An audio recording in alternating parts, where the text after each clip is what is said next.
পাখির কিচিরমিচির আওয়াজে মনটা ভরে যায় অজানে।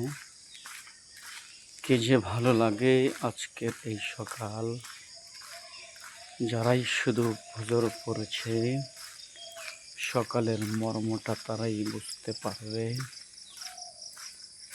এই মর্ম বুঝতে হলেই আল্লাহর হুকুম ফজর নামাজ আদায় করতে হবে।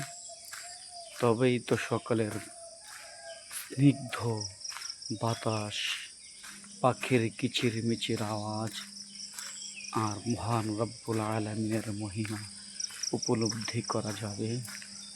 তাই বসে না থেকে আমি আপনি আল্লাহ রব্বুল আলামিনের হুকুমকে পালন করি। আল্লাহ রব্বুল আলামিন সকলকে তৌফিক দান করুন। আমিন।